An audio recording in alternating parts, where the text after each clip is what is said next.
nasci numa pequena cidade do interior do estado de São Paulo, chamada Fartura. A cidade tem ainda hoje 17 mil habitantes, fica no sudoeste do estado de São Paulo, na divisa com o estado do Paraná. Minha infância toda se transcorreu nessa cidade e foi lá que eu fiz o curso primário. Nessa época não existia berçário, pré-primário, nada disso. As crianças eram matriculadas no primeiro ano do curso primário, pois, se aprovadas, passariam para o segundo, para o terceiro, para o quarto, e depois viria o chamado curso científico, o intermediário. Eu tenho lembranças muito boas dessa escola primária da cidade de Fartura. Eu me lembro que as professoras eram muito competentes. Eu tive apenas 4 professoras nesses 4 anos de curso primário e as lembranças são fantásticas. Até hoje eu me lembro da professora que me alfabetizou. Uma linda professora chamada professora Dirce. Me lembro da música Eu Era Feliz e Não Sabia. Mas uma alfabetização muito tranquila, muito sábia, e daí para frente os outros anos se transcorreram muito bem também, com professoras muito competentes, muito bem treinadas, e um diretor de escola, professor Vitório, de uma visão muito ampla e que sabia orientar as crianças e os pais das crianças. Não existia, na época, nenhuma reunião entre professores e família dos alunos, pai e mãe. Mas o diretor, professor Vitório, ele dava conselho aos pais, principalmente aos pais que tinham condições de fazer os filhos prosseguirem no segmento seguinte da formação escolar, que era chamado científico, mas que não existia por falta de meio, por falta de professores, na minha cidade de Fartura. Então, o professor Vitório explicou para o meu pai que a educação era muito importante na vida das pessoas. E lá em casa, nós éramos em 6 irmãos, e a diferença entre um irmão e o seguinte era de um ano e alguns meses. Então, na formatura da minha irmã, que era a mais velha da Irmandade, ela estava se formando, o meu irmão Cláudio, em seguida, já estava no último ano, eu no penúltimo, meu irmão menor, minha irmã menor, todos já engatinhando a formação primária. E o professor Vitório incutiu na cabeça do meu pai que não tinha pensado, por uma questão de simplicidade, de falta de cultura, em proporcionar aos filhos uma formação universitária, a obtenção de uma profissão, de um título importante. Não era por maldade, era apenas por desconhecimento do assunto. E o professor Vitório, em um dia, em poucas palavras, convenceu o meu pai que todos nós deveríamos sair da cidade de Fartura para prosseguir os estudos e, eventualmente, num futuro próximo, ingressar numa faculdade. Naquela época, eu já tinha uma grande admiração por um médico muito bem formado, aqui pela Faculdade de Medicina de São Paulo, com residência no Hospital das Clínicas. E ele era um cirurgião geral fabuloso que encantava toda a cidade pela sua competência. E, admirando esse médico do interior, chamado Plácido Morelato, eu comecei a ter alguns pensamentos em um dia obter o diploma de médico. Assim sendo, a minha irmã mais velha, a primeira que se formou nesse grupo escolar, seguiu seus estudos num internato em Botucatu. Meu irmão mais velho também seguiu um internato na cidade de Botucatu para fazer o curso ginasial e o científico. E no ano seguinte eu também. E esse ano era o ano de 1950. Então, durante os anos de 1950, 51, 52, 53, eu cursei o ginasial no Colégio Diocesano de Botucatu. Também um colégio equipado de uma boa equipe docente, onde eu adquiri bons conhecimentos naquela época.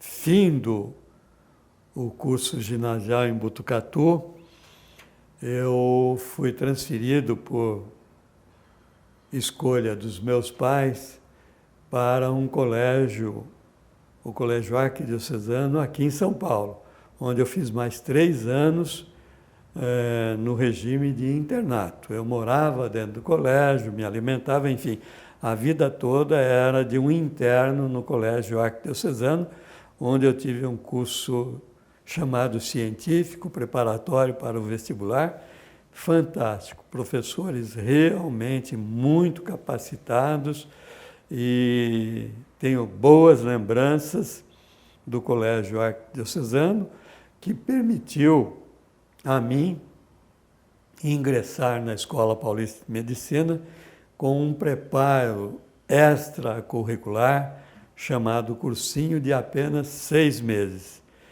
E eu me lembro do corpo docente do Colégio Arquidiocesano com muito carinho, com muito respeito. E, podendo fazer alguma injustiça, eu gostaria de citar um nome de um professor que certamente foi um dos 5 maiores didatas que eu encontrei na minha vida. Professor de Química Orgânica, chamado Francisco de Assis Burru, de uma descendência de uma família que produziu vários médicos importantes na Faculdade de Medicina, inclusive um professor que chegou até ao cargo de diretor da Faculdade de Medicina da USP. Francisco de Assis Burru era um didata fantástico e por pouco mesmo, o Francisco de Assis Burru não me desviou para o vestibular da Química, mas eu estou satisfeito em não ter escolhido a Química. Eu acho que eu me sentiria feliz lá também, mas eu me sinto mais feliz na Medicina. Por que que eu escolhi a Medicina? Então, pela influência desse médico fantástico, Plácido Ettore Morelato, que trabalhava nessa cidadezinha como um cirurgião para tudo, na Santa Casa de Misericórdia. Ele fez coisas fantásticas nessa cidade e trabalhou lá por muitos anos, e só saiu da cidade realmente quando a família necessitava de um centro maior para os estudos de sua prole, que era numerosa. Ele tinha 5 maravilhosos filhos. Então, o Dr. Plácido foi a primeira pessoa que me fez pensar em obter um diploma de médico. quando eu estava me formando no arquidiocesano, meu irmão mais velho, chamado Cláudio, já tinha ingressado no curso médico na Escola Paulista de Medicina. E a distância física entre o Colégio Arquidiocesano e a Escola Paulista de Medicina é de apenas 12 quadras, de modo que frequentemente eu visitava meu irmão e na Escola Paulista de Medicina conhecia algumas cadeiras, algumas dependências do Hospital São Paulo e conhecia os amigos acadêmicos do meu irmão. Então, o meu irmão foi a segunda pessoa que realmente bateu o martelo na minha cabeça. Eu vou fazer medicina, porque, inclusive, eu vou para a Escola Paulista de Medicina, vai ser o único vestibular que eu vou prestar, não vou prestar vestibular em nenhuma outra escola de medicina, e assim eu fico mais perto do meu irmão, que também era meu ídolo, um indivíduo muito inteligente, futuramente ele foi um empresário muito importante dentro da medicina, que ele desempenhou numa também pequena cidade do interior do Mato Grosso, do estado que hoje é chamado Mato Grosso do Sul. A cidade, chamada Aquidauana, é um pouco maior do que a cidade de Fartura, mas também é uma cidade pequena. Meu irmão teve uma formação muito boa dentro da Escola Paulista de Medicina, uma formação de um cirurgião generalista. E ele fez em Aquidauana a mesma coisa que o Plácido fez na cidade de Fartura. E eu fiquei muito feliz quando eu prestei o vestibular para a Escola Paulista de Medicina no final do ano de 1957 e ingressei um particular que eu não conto para muita gente. Em primeiro lugar, na Escola Paulista de Medicina. Então foi esse a minha trajetória até o ingresso da Escola Paulista de Medicina, onde eu me sentia um aluno muito feliz pelo belíssimo curso que a Escola Paulista de Medicina oferecia na época e continua oferecendo até hoje. O curso era de altíssimo nível, porque nosso corpo docente era de altíssimo nível. E realmente, mesmo os professores mais avançados na idade participavam do curso didático, do curso teórico e prático de suas cadeiras, de suas disciplinas. E eu até poderia citar nominalmente alguns desses professores, embora todos saibamos que quando a gente faz isso, a gente comete algumas injustiças. Mas, se eu cometer, eu peço desculpas aos professores que eu não citei. Então, eu me lembro do casal Zuleika e José Ribeiro do Vale, professores da farmacologia, que eram de um currículo fantástico, internacional. Inclusive, anos depois de eu ter passado pelo curso de farmacologia e de ter começado a admirar os professores Zuleika e José Ribeiro do Vale, o professor Ribeiro do Vale foi presidente de um congresso internacional de farmacologia ocorrido aqui na cidade de São Paulo. Lembro-me também, com muito carinho e muita admiração e muito reconhecimento, muita gratidão, dos professores Eline e Leal Prado, que eram da bioquímica, e eles também participavam do curso teórico e do curso prático de bioquímica. Tenho imensas lembranças desse curso e tanto o casal Ribeiro do Vale quanto o casal Prado eram de Minas Gerais. E, por competência própria e mais o reconhecimento da Escola Paulista de Medicina, a Escola Paulista adquiriu um terreno do lado esquerdo da rua Pedro de Toledo para sua expansão. E foi criado lá o Departamento de Bioquímica e Farmacologia, onde a direção era desses professores, e como eles eram mineiros, esse prédio era chamado Pampulha, em homenagem à igreja de Pampulha que o Niemeyer construiu em Belo Horizonte.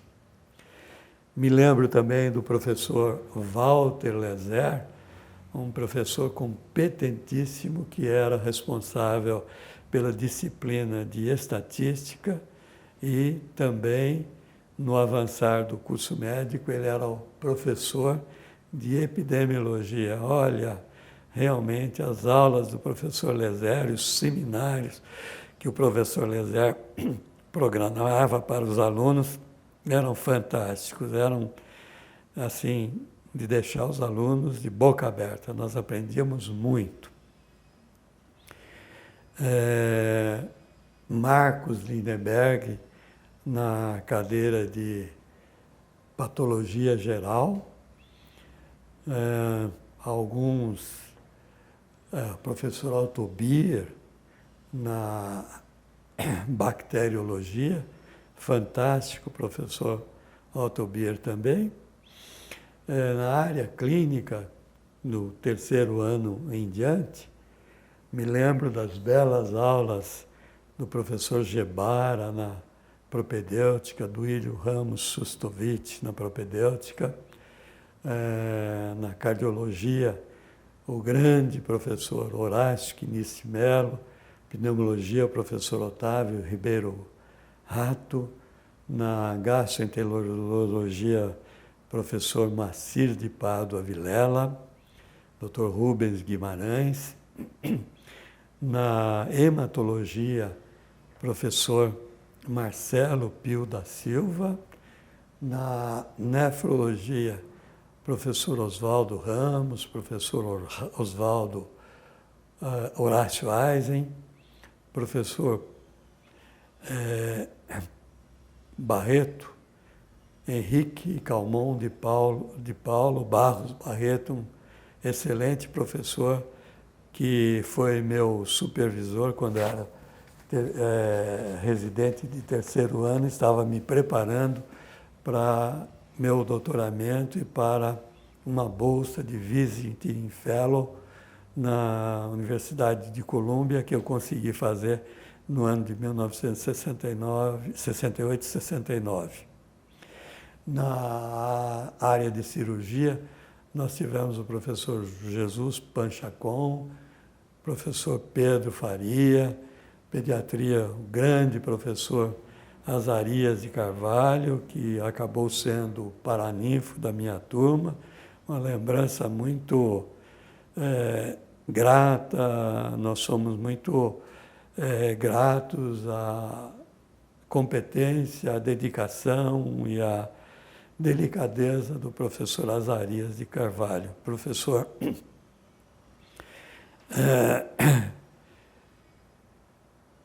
Delácio, na obstetrícia, aprendemos muito.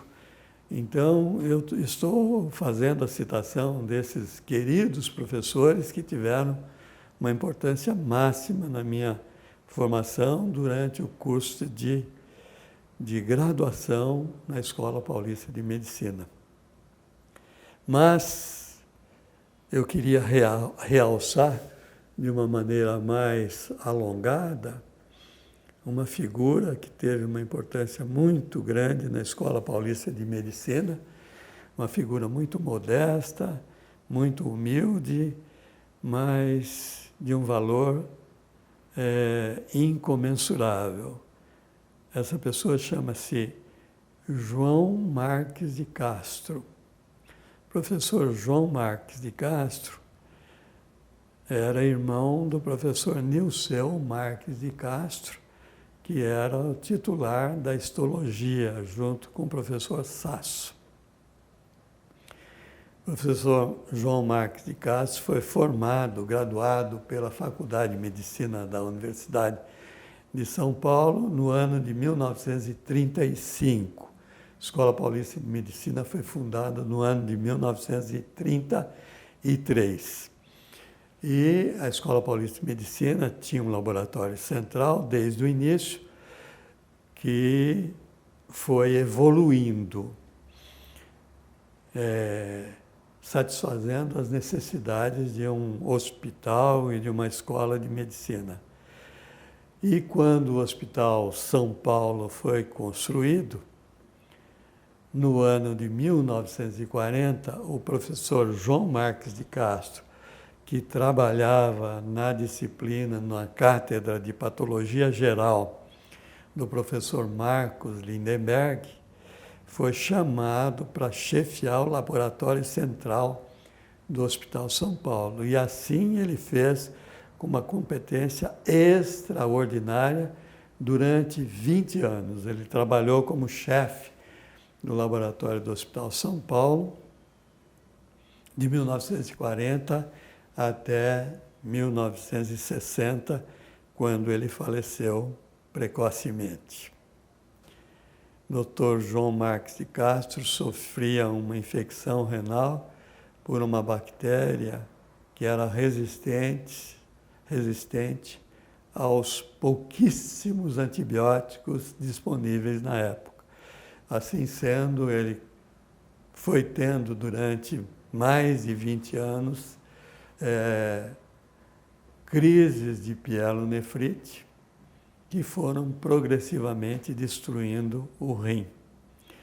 E o professor João Marques entrou em uremia poucos anos antes na nefrologia brasileira e na nefrologia mundial poder oferecer os tratamentos do renal crônico, como a diálise e o transplante. A diálise veio logo em seguida, engatinhando, em seguida a morte do Dr. João, e o transplante renal também, engatinhando, e hoje esse tratamento é uma fábula para o mundo todo. Mas o professor João, ele tinha uma cultura médica fantástica, tinha uma inteligência fantástica, e ele tinha uma cultura geral fantástica. Por causa dessa doença, o Dr. João Marques de Castro não contraiu o casamento, vivia como solteiro, cuidando do Hospital São Paulo, do Laboratório Central, e cuidando da sua saúde, que era muito delicada. O Dr. João morava na esquina da rua Botucatu com a rua Pedro de Toledo, do outro lado do bar Finesse, ao lado desse bar que ainda existe. A primeira casa era uma casa onde o Dr. João morava, de modo que ele podia se deslocar uma distância pequena, porque ele não tinha muita condição física para caminhar uma longa distância, mas ele se deslocava 150 metros de sua casa até o laboratório central de manhã, num horário pré-estabelecido, que a gente até poderia acertar o relógio pelo horário do João nessa caminhada, e voltava para casa ao meio-dia para o seu almoço, para o seu descanso, voltava para os trabalhos da tarde no Hospital São Paulo. Dr. João Marques de Castro era procurado, e nós que vivíamos no Hospital São Paulo, víamos essa procura de professores que iam ao laboratório central do Hospital São Paulo, à sala do professor João Marques de Castro, para conversas gerais, por causa da cultura do João Marques de Castro, mas também para discussão do ensino da Escola Paulista de Medicina.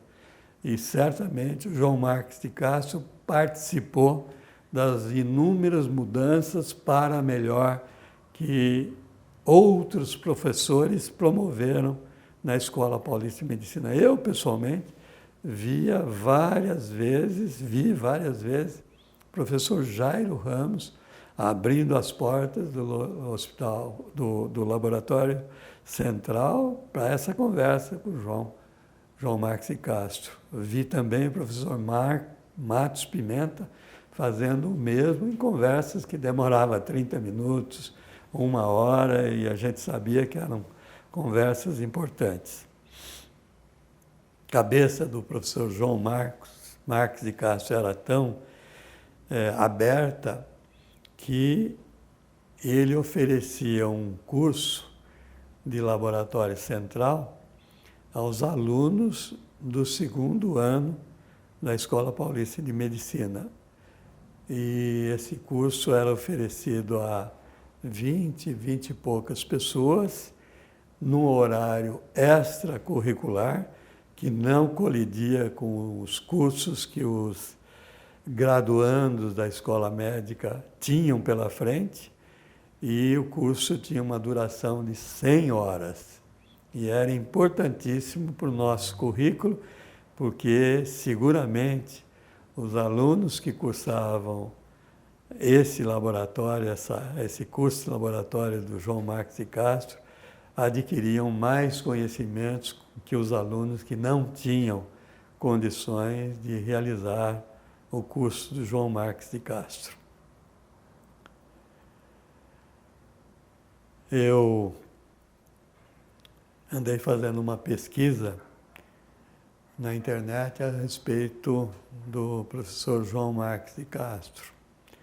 Não encontrei muita coisa. Eu encontrei uma rua com o nome de professor João Marques de Castro. Uma rua situada no bairro de Santa Catarina, logo depois do aeroporto de Congonhas. E Rua Professor João Marques de Castro. E eu não tive informações se essa rua é uma homenagem ao professor João Marques de Castro, ou se João Marques de Castro é um homônimo do João Marques de Castro, que, como vocês veem, eu admiro muito. Entrei em contato com um amigo meu, arquiteto, que preside esse conselho urbanístico da cidade de São Paulo, professor de arquitetura da Faculdade de Urbanismo e Arquitetura e Urbanismo da USP, José Eduardo de Assis Lefebvre, e discuti com ele o assunto.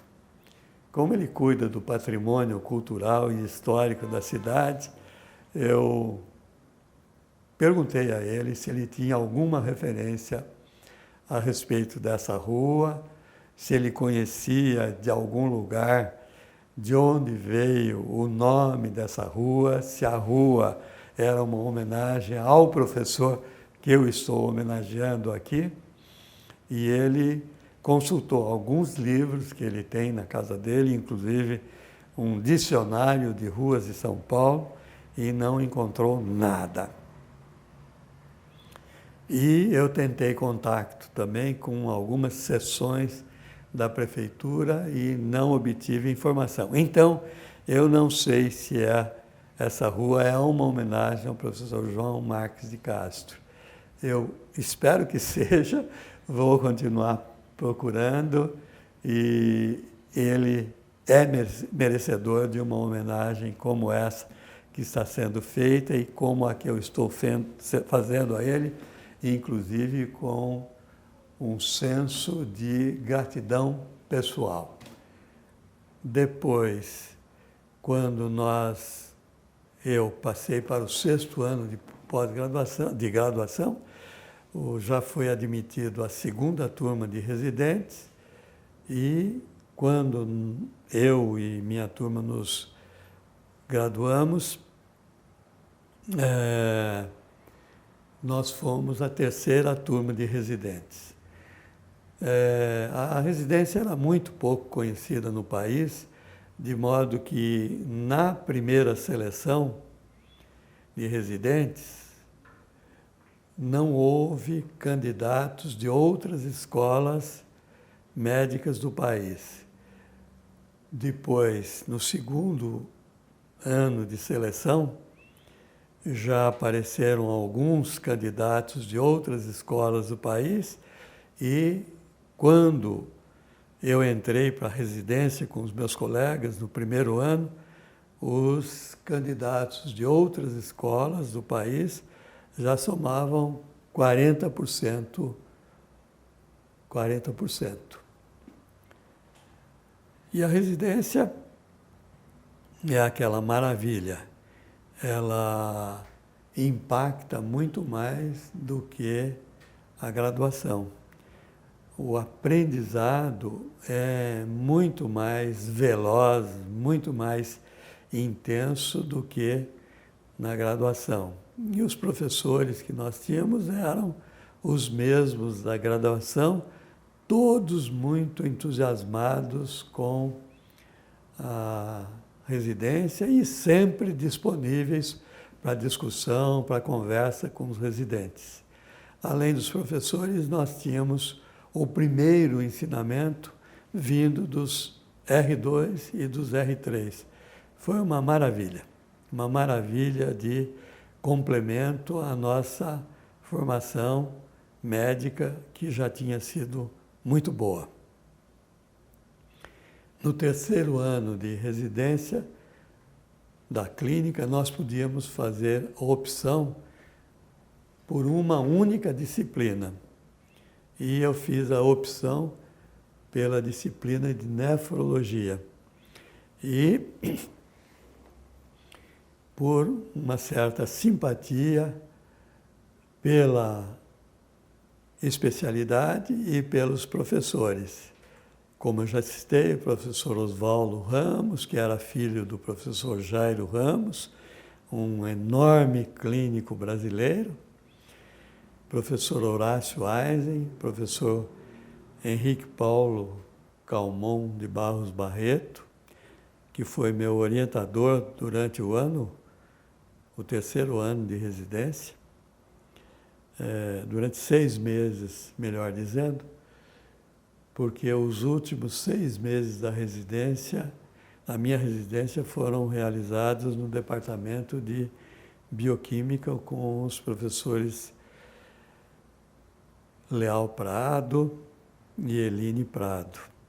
Eu já estava me preparando para o meu doutoramento e também para minha bolsa de estudos de Visiting Fellow na Universidade de Colômbia, em Nova York. Eu tive como colega de graduação uma pessoa de nome Regina Celes de Rosa, que veio a ser minha esposa. E a Regina, depois da graduação, fez um primeiro ano de residência na clínica e, no segundo ano, ela optou por fazer uma carreira básica e ela escolheu o departamento de bioquímica e farmacologia com os professores Eline e Leal Prado. E, a partir daí, ela seguiu a carreira acadêmica e, tanto no ensino de graduação, como na pesquisa, como talvez nos seus 15 últimos anos de Escola Paulista de Medicina, ela se dedicou praticamente à administração da Escola Paulista de Medicina, sendo que ela culminou sendo vice-reitora da Escola Paulista de Medicina, já Unifesp, junto com o reitor Hélio Egídio Nogueira. Eu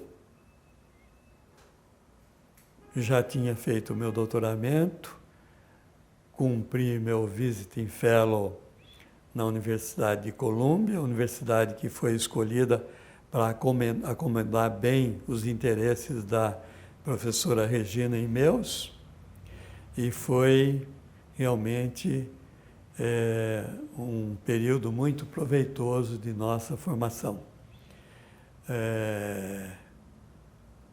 A cidade de Nova York, que é aquela monstruosidade, é um ensinamento permanente de vida.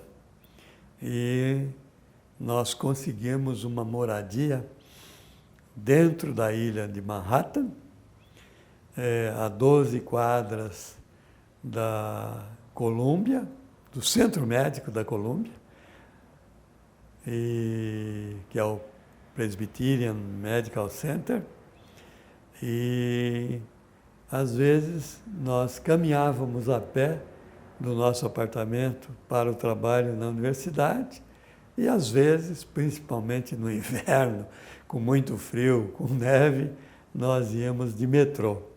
Eram somente 12 quadras, mas caminhar na neve 12 quadras não é muito fácil. Mas foi realmente um período gratificante de nossas vidas, porque nós já tínhamos a nossa filha Paula com 1 ano de idade quando nós nos dirigimos a Nova York.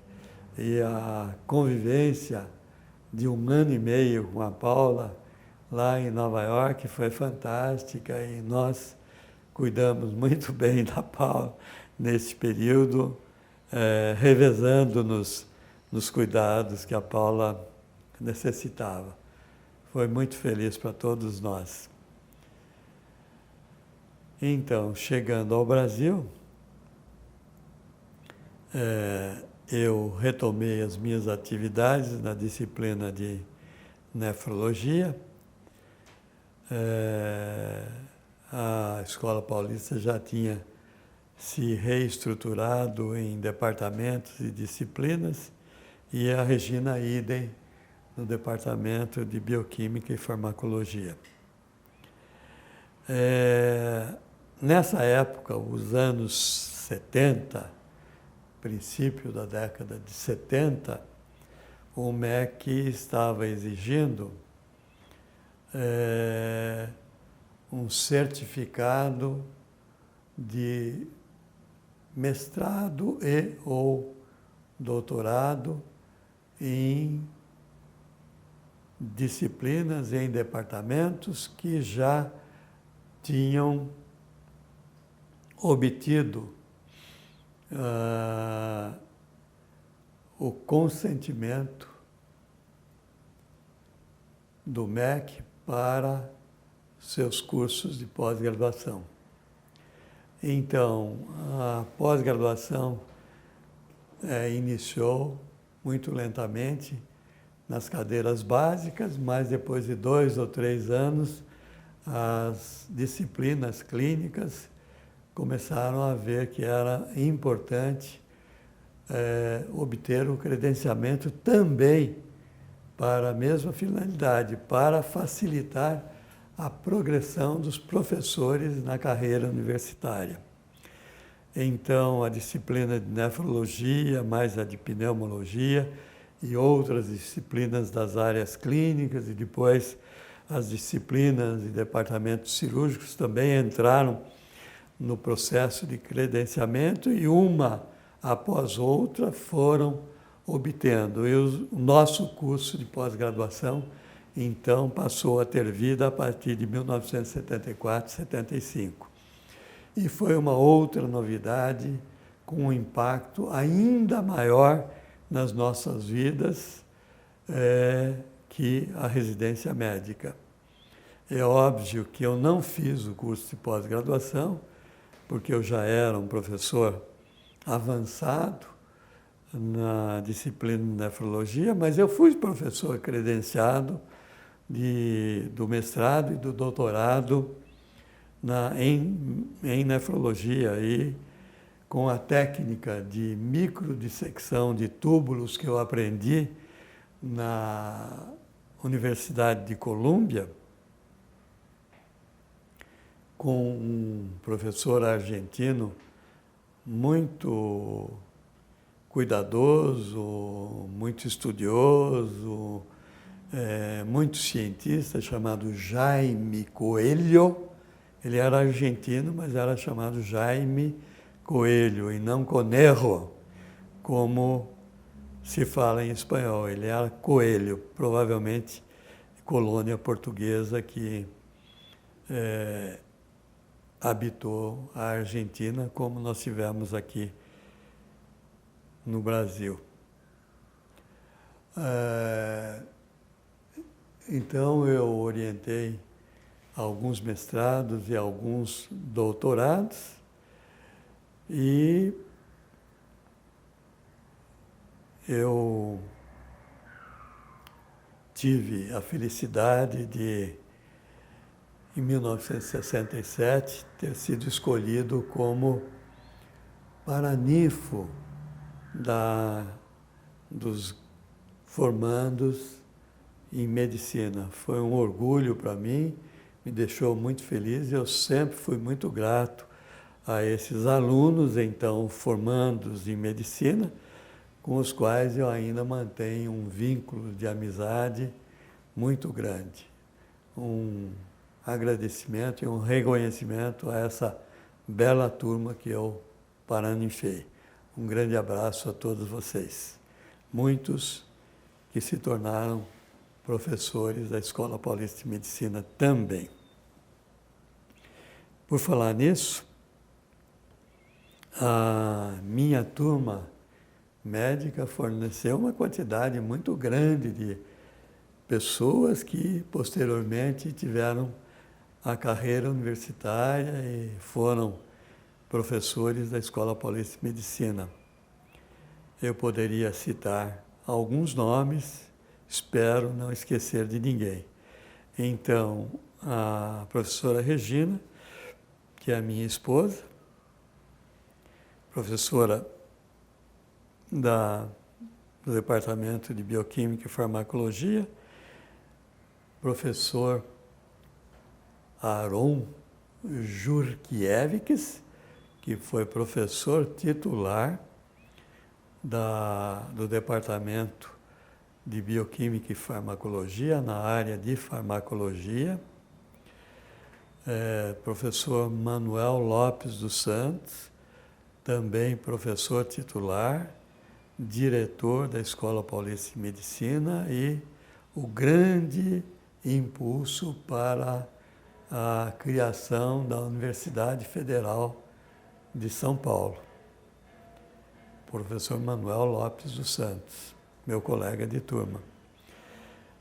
Tivemos o professor João Vernieri Sobrinho na ortopedia, professor Horst Weber também na ortopedia, professor Jamal Veba e Dalton Soares na pediatria, professor Ricardo Uras na oftalmologia. Espero não ter esquecido de ninguém, mas tivemos aí mais de 10% da turma que se transformaram em professores da Escola Paulista de Medicina.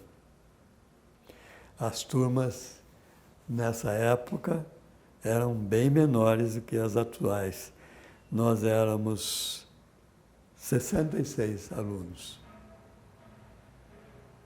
66. Hoje, nós temos aí um número superior a 120. No final da minha vida de professor na Escola Paulista de Medicina, eu me dediquei a atender os pacientes de nefrologia que não estavam localizados nas enfermarias de nefrologia. Isso chama-se interconsulta. E aí o meu contato foi somente com residentes.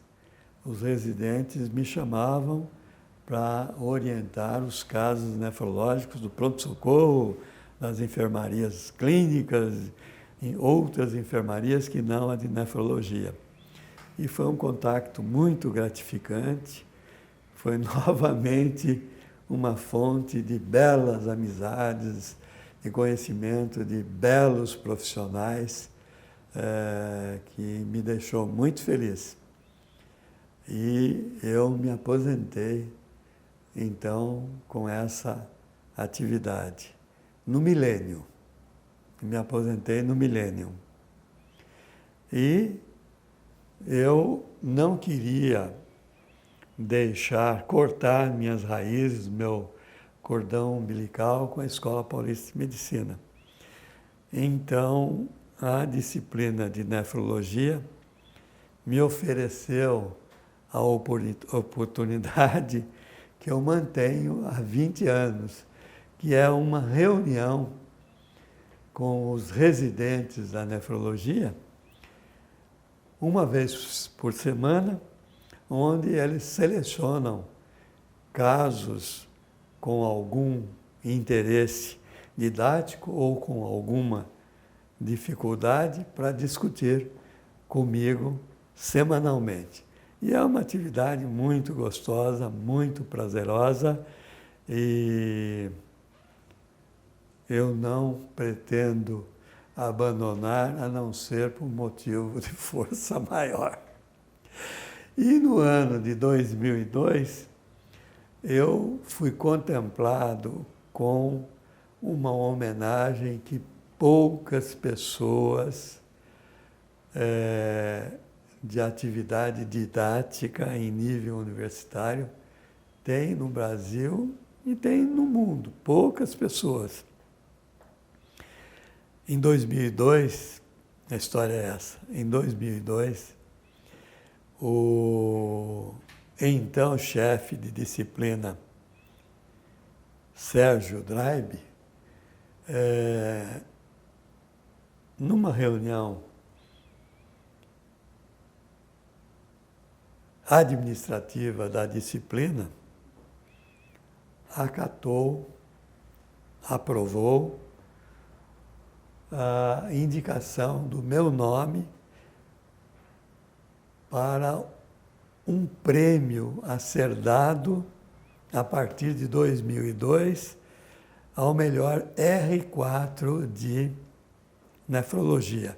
Na diplomação desses R4, a disciplina tem programado em todos esses anos, desde 2002, a entrega do prêmio numa terça-feira do mês de fevereiro, que, por sinal, ocorreu hoje, antes desta fala que eu estou mantendo com os senhores, a entrega do prêmio ao melhor residente que se diploma como R4. Também nessa cerimônia é selecionado um caso clínico de imenso valor didático, que o responsável por esse caso clínico, que é um R4 que está se despedindo, apresenta nesta manhã de terça-feira, uma terça-feira, no final do mês de fevereiro.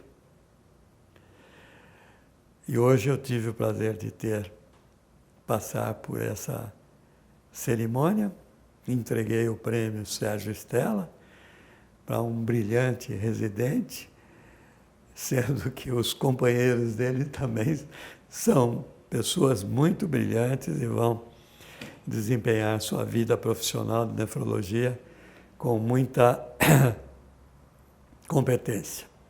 Com isso, eu estou terminando a minha conversa, mas os organizadores pediram para que o convidado a fazer esta preleção, essa palestra, falasse de algum caso engraçado que, porventura, tenha acontecido na vida durante a graduação, residência ou ou em qualquer fase da vida na Escola Paulista de Medicina. Aqui tem um parágrafo dessa convocação que diz o seguinte: trata-se de um depoimento informal sobre sua escolha pelo curso de medicina, pela escolha da Escola Paulista de Medicina, o curso em si, professores mais influentes, colegas, fatos pitorescos. Então, eu vou terminar com um fato pitoresco. Eu falei sobre todos os outros aspectos solicitados. O fato pitoresco é o seguinte: no fim da nossa graduação e residência, nós conhecemos nas ruas que delimitam a Escola Paulista de Medicina, principalmente na Rua Botucatu, uma cachorrinha. E essa cachorrinha era muito simpática, era uma cachorra sem pedigree nenhum, é o que nós chamamos de vira-lata total. E ela era um prodígio em procriação. Por causa desse prodígio em procriação, ela foi batizada pelos alunos de Messalina, que é uma personagem bíblica. E a Messalina era alimentada por nós. Nós sempre embrulhávamos no guardanapo alguma sobrinha do nosso almoço e do nosso jantar para dar para a Messalina, porque a Messalina não tinha lar, não tinha comida, nada. Então ela vivia com esse lanchinho que era providenciado no almoço e no jantar pelos alunos e residentes. E ela, muito frequentemente, entrava nos anfiteatros em que nós tínhamos aulas. E ela ia subindo os degrauzinhos do anfiteatro. Ela era compridinha assim, mas muito baixinha. E ficava deitadinha no último local, no último degrau do anfiteatro. Um belo dia, numa reunião de clínica presidida pelo professor Jairo Ramos, assistida por alunos do 5º ano, alguns do 6º ano, alguns residentes, vários professores de várias disciplinas, houve necessidade da intervenção de um professor, cujo nome eu vou omitir, para que ele explicasse a síntese de um determinado produto que nós temos obrigação de conhecer. E o professor já tinha anos de vínculo com a disciplina a qual ele pertencia, e ele já tinha se esquecido dessa síntese que os mais novos conheciam de cor. E ele ficou em pé, perto da lousa do quadro negro, e não escreveu nada, não desenhou nada da síntese e falou a síntese, mas muito mal falada, mas muito errada, e todo mundo percebeu que ele não sabia. E ele começou a gaguejar muito, porque a figura do professor Jairo Ramos impunha muito respeito e medo. Ele era um professor enérgico e ele não estava gostando nada de um assistente dele falhando daquela maneira num assunto que tinha sido interrogado. Nisso, a Messalina desceu os degraus do anfiteatro e, num gesto em que ela pedia para sair do anfiteatro para ir fazer as necessidades fisiológicas na rua, ela começou a arranhar a porta do anfiteatro. Então, todo mundo ficou parado, o professor parou de falar. Então, o professor Jairo Ramos entendeu as necessidades da Messalina, e ele era um senhor de 68 anos de idade, mas bem apanhado, bonito, elegante.